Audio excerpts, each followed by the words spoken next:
Now, if you would have asked me back in 2006 what was my favorite car was a Camaro. Probably because I could afford it at the time, but I couldn't afford it anyway. But probably because of the Transformers movie, but this is probably my favorite looking. A lot of people don't like this fascia. Either you love it or you hate it. There's no in between with this one. There's a 2019 Camaro SS. This thing is a beauty. I love it. We're gonna get to those in a few. All right, that was Bill Omar Carrasquillo, who's also known as Ami in a Hellcat, a popular YouTuber who had almost 1 million subscribers, showing off his fancy jewelry and his luxury car collections in a spacious home. Apparently, that is something people like to watch on YouTube.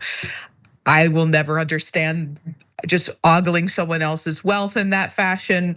But I guess MTV Cribs existed, so I guess people do like to see that. But why are we talking about him? It's because he's facing the consequences of his own actions. Now, the collection of cars that Ami touted on social media is now being sold off by US Marshals after the YouTuber was sent to prison for 5.5 years, which I think is extreme and way too much. And we'll talk in a minute why I believe that. But he was sent to prison for being involved in a copyright infringement scheme. And we'll get into them selling off the cars, but more on his scheme first. Not so that you can copy what he did, but just so that you can understand what happened. From the US Attorney's Office, Bill Omar Carrasquillo, 36 years old, of Swedesboro, New Jersey, was sentenced to 66 months imprisonment, 5 years of supervised release, more than $30 million in forfeiture, and more than $15 million in restitution for crimes arising from a wide-ranging copyright infringement scheme that involved piracy of cable TV, access device fraud, wire fraud, money laundering, and hundreds of thousands of dollars of copyright infringement. It continues on from about March 2016 until at least November 2019. Carrasquillo, along with his co-defendants, operated a large-scale internet protocol television (IPTV) piracy scheme in which they fraudulently obtained cable television accounts and then resold copyrighted content to thousands of their own subscribers who could then stream or play back the content. So in layman's terms, what they did was they created a bunch of accounts with cable companies like Comcast and Verizon. They hacked the encrypted cable boxes, and then they streamed and sold the copyrighted content to their own subscribers over the internet for $15 a month. Pretty good steal if you think about how much you're paying for all of your different subscription services for streaming right now. But a little more from the Philadelphia Inquirer.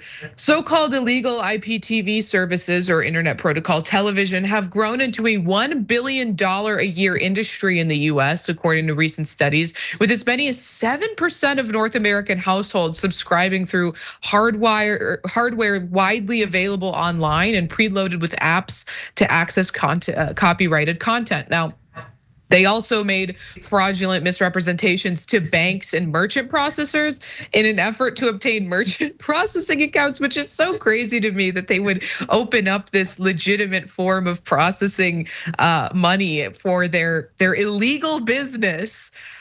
It's not exactly a shock that they were caught, but during the period of their scheme, the defendants earned more than $30 million. Some more. Carrasquillo in particular converted a large portion of his profits into homes and dozens of vehicles, including high-end sports cars. When agents attempted to seize those items pursuant to judicially authorized warrants, Carrasquillo made false statements about and attempted to hide some of those vehicles, including a Freightliner recreational vehicle and a McLaren sports vehicle. But his crime is one of the most brazen and successful cable TV piracy schemes ever prosecuted by the Justice Department. This YouTuber, that guy you saw at the beginning of this story, ran one of the most successful cable TV piracy schemes. And he had over 100,000 subscribers to his piracy network and generated more than $34 million in profits before the feds shut it down in 2019. So just to reiterate, he's been convicted of conspiracy, violating DMCA law, reproduction of a protected work, public performance of a protected work, access device fraud, wire fraud, making false statements to a bank, money laundering, making false statements to law enforcement officers, and of course, tax evasion. Now, Jacqueline McGuire, who was the special agent in charge of the FBI's Philadelphia division, also had this to add. Making money off of someone else's copyrighted work is theft, plain and simple. Mr. Carrasquillo hijacked all of this content, sold it to his subscribers, and lived large off the illegal proceeds.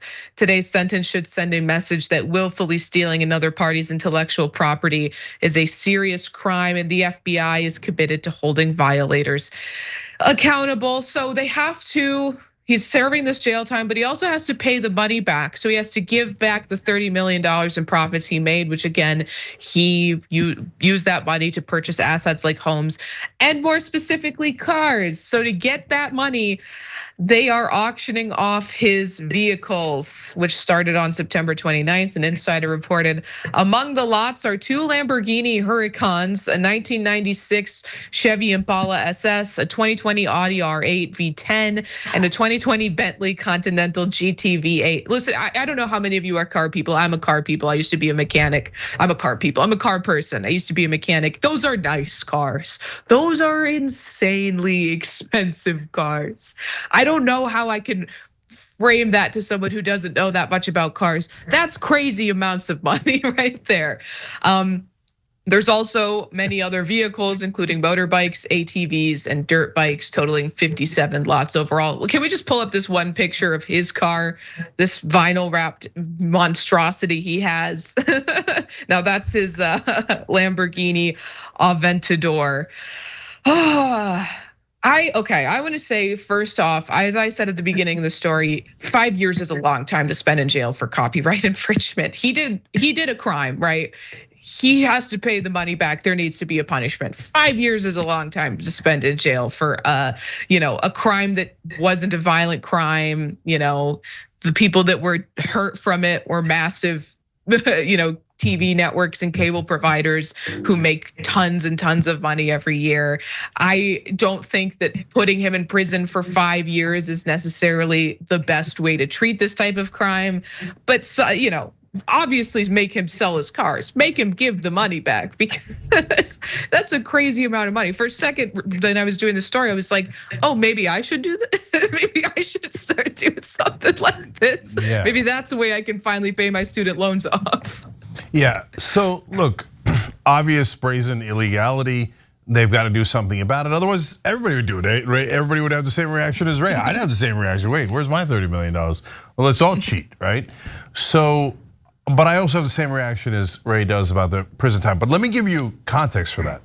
Because what he's actually guilty of is, yes, doing the crime, but also not doing it spectacularly enough. Because if he had done it larger, then he'd be Napster. And by the way, the FBI went after Napster too, but that guy only got community service because he was so big that he became a big business. And then you had to respect the business, okay? And then if you think that's bad, IAC, company that I like and I actually kind of worked for like 25 years ago, they came out with Arrow Internet TV. And we know what that was? That was a scheme where they would get these small satellites and then they would take the broadcast signal and then they would put it on the internet and they basically steal the broadcast signal. And then the other companies that pay, that have cable subscriptions, direct TV subscriptions, et cetera, they were outraged and they sued them, et cetera.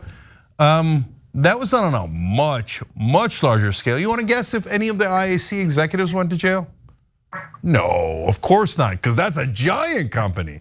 So that's just, money exchanges hands back and forth. They make a deal, and of course nobody goes to prison. So he's going to prison for both breaking the law and not doing it spectacularly enough. Yeah, I mean, we see it all the time in Wall Street where people scam people and don't get prison time for billions of dollars. I think this has this for me, from the community, being from the community where I'm from, this has a different meaning for devices that have been jailbroken. Like this person is going to jail for jailbreaking devices, and yikes. But this idea that he had so many cars and his YouTube had 1 million followers, they're gonna take everything he's ever made, regardless of where it came from. I mean, if he made 30 million, they want 45 million. This is death for him. The 5 years is gonna seem small compared to him. Everything he tried to buy, tried to own, will always belong to someone else for the rest of his life. Yeah, no, 5.5 years is crazy. Like, I get it. You want to send a message. You got to take his stuff. You can't let people do this. But when you let the business executives get away with it, I mean, look, it's my favorite story. I mean, I can give you 100 examples. Oh, the giant bank crash in 2008, trillions of dollars on the line, and all those bonuses, all these things that happened, including illegality. Nobody went to prison. The one junior Goldman Sachs banker went to prison. That was mainly for disagreeing with other Goldman Sachs bankers, right? But my favorite example is the Rick Scott one. He did the largest Medicare fraud in American history when he ran his company. His company was convicted, but he didn't go to prison even though he did the crime. Instead, he went to the governor's mansion in Florida with the money that he got from those ill-gotten proceeds. They never even got his money. His company gave him $300 million on his way out, and then now he's in the Senate. So, look, the government is basically saying, if you're gonna steal so much that you can give some of it to us, and then we'll let you go. And then this guy's gonna go to prison for 5.5 years. Ridiculous. But and the messed up part about it was he was trying to legalize his criminality so he could give some of it to him, because he was literally trying to set up merchant accounts and they wouldn't let him. So I think had they let him grow bigger, maybe he could have gave them money. So it's like keep the small man small. Yeah. I also wouldn't have done a lot of videos bragging about all the money I made from it, but hey, to each his own. If you enjoyed this video, that's because of our members. They make us independent, they make us strong, and they make us honest. Become a member today by hitting the join button below.